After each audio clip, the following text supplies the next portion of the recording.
Michel, par rapport à la pathologie donc, de l'appareil extenseur du genou, on est souvent en train de regarder donc, la pathologie du tendon rotulien et le syndrome rotulien. On est focalisé sur la rotule et le tendon, mais ces éléments répondent au niveau pathologie à des vecteurs qui sont donc très différents. Est-ce que donc au niveau biodynamique, ce qui est différent un peu de la biomécanique, on a des éléments qui nous aident à mieux comprendre le pourquoi de ces pathologies? Bon, moi je pense que les deux phénomènes, que ce soit de la pathologie du tendon rotulien ou de la pathologie de la rotule directement, sont quand même liés dans un système anatomique très particulier et très vraisemblablement préexistant. Les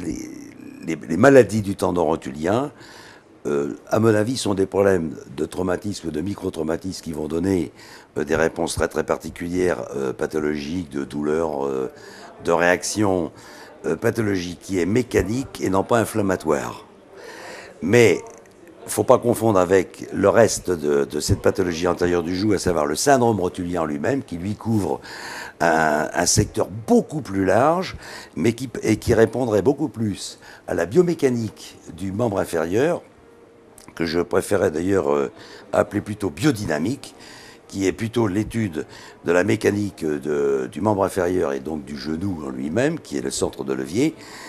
d'une manière par le mouvement. Alors cette biomécanique préexistante peut expliquer, si elle est pathologique, des réactions de douleur ou d'affections particulières de l'appareil extenseur, que ce soit au niveau du tendon ou au niveau de la rotule, par des problèmes de traction anormale ou de compression anormale. Et à chaque fois qu'on est confronté à un problème de douleur antérieure du genou, que ce soit tendineux ou bien de syndrome rotulien de contact pur, c'est l'examen biodynamique musculaire complet du membre inférieur qui a une énorme importance.